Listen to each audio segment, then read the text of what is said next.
Hi అండి, మీకు ఈరోజు నేను ఒక ఈవినింగ్ స్నాక్ ని పరిచయం చేయబోతున్నా. ఎప్పుడు డివోషనల్ వీడియోసే కాదు, ఒక్కొక్కసారి నాకు తెలిసిన ఐటమ్స్ మీతో షేర్ చేసుకోవాలనుకుంటున్నా. అయితే రమాదేవి గారు ప్రాసెస్ చూపించకుండా మీరు నోటితోనే చెప్తారంటే జస్ట్ నోటితోనే చెప్తానండి. మీకు తెలుసు కదా, ఇది కొమ్ము శనగలు తెలుసు కదా. కొమ్ము శనగలు అనేవి తినడం వల్ల చాలా చాలా మంచి బెనిఫిట్స్ ఉంటాయి. మనకి మాంసకృతులతో సమానం. అంటే ఎవరైతే నాన్ వెజిటేరియన్ తిన్నవాళ్ళు ఈ కొమ్ము శనగలు అనేవి డైలీ తీసుకున్నట్టయితే మనకి చాలా చాలా హెల్దీనెస్ అనేది కలుగుతుందని మనకు తెలుసు. అయితే పిల్లలు స్కూల్ నుంచి వచ్చిన తర్వాత ఇవే కొమ్ము శనగలు మనం బాయిల్ చేసి ఉప్పు వేసి ఇస్తూ ఉంటాం. బట్ వాళ్ళు ఇష్టపడరు. ఇంకా ఏం చేస్తామంటే దాంట్లో ఉల్లి లేకపోతే టమాటా నిమ్మకాయ ఇవన్నీ మిక్స్ చేసి ఇస్తూ ఉంటాం. బట్ అలా కూడా కొంచెం తింటారు, పర్వాలేదు. బట్ నేను చెప్పినట్టుగా చేయండి, పిల్లలు నిజంగా చాలా చాలా ఇష్టపడతారు.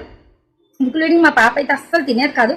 దానికి ఈ విధంగా నేను చేసి పెడుతున్నప్పటి నుంచి పాపని చక్కగా శుభ్రంగా తింటుంది. మంచి హెల్దీ ఫుడ్ దానికి ఇస్తున్నాను ఫీలింగ్ అయితే నాకు ఉంది. అండ్ దాంతోపాటుగా నాకు, మా వారికి, మా బాబుకి కూడా అందరికీ చాలా ఇష్టము. కొమ్ము శనగల్ని బాగా బాయిల్ చేసేసాయండి. అంటే ఒకటికి 10 విజిల్స్ రావాలి. 10 విజిల్స్ వచ్చిన తర్వాత దాంట్లో ఉన్న వాటర్ అంతా తీసేసి డ్రై చేసేసాయండి. అంటే వేడిగా ఉన్నప్పుడు వాటర్ పంపేస్తే మనకి శనగలు అనేవి డ్రై అయిపోతాయి. మీరు ఏం చేయాలంటే పప్పు గుత్తి ఉంటుంది, అంటే పప్పును మనం మెద ఇస్తున్నప్పుడు ఒక గుత్తి ఉంటుంది కదా, దాంతో జస్ట్ బాగా దాన్ని స్మాష్ చేసేయండి. అది మెత్తగా అయిపోతుంది పేస్ట్ లాగా. దాంట్లో మీరు ఏం చేయాలంటే ఉల్లిపాయ, పచ్చిమిర్చి, టమాటా, నిమ్మకాయ, జస్ట్ కారం ఇలా వేసి ఇవన్నీ కూడా ఈ పప్పు గుత్త మెదాయించిన ఈ ఉంది కదా, ఈ క్రష్ అయిన దాంట్లో వేసి జస్ట్ మనం చేతులతో, మీకు తెలుసు కదా బయట పిడత కింద పప్పు అమ్ముతారు కదా, ఆ విధంగా మనం కూడా చేతులతో ఇలా గట్టిగా నలిపి జస్ట్ మీరు తినండి. చాలా చాలా బాగుంటుంది. పిల్లలకు ఒకసారి పెట్టి చూడండి. అందులో శనగ అనేది కనిపించకుండా మీరు స్మాష్ చేసినట్టయితే వాళ్ళు కనిపెట్టిన కూడా కనిపెట్టలేరు. మంచిగా టేస్టీ ఫుడ్ వాళ్ళకి ఇచ్చినట్టు అవుతుంది. మంచి హెల్దీ ఫుడ్ అనమాట.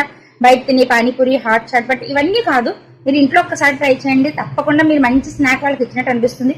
బట్ ఈ విధంగా చెయ్యాలి అని తెలిసిన వాళ్ళు కామెంట్ చేయండి. తెలియని వాళ్ళకైతే మటుకు జస్ట్ ఉపయోగపడుతుందని వీడియోని షేర్ చేస్తున్నాను. బట్ మీరేం బ్యాడ్ కామెంట్స్ పెట్టరు. బట్ నేను ఒక్క మాట చెప్తున్నాను, కొన్ని నాకు తెలిసిన షేర్ చేయాలని ఉద్దేశంతో మాత్రమే వీడియో చేస్తున్నానండి. దయచేసి అర్థం చేసుకోండి.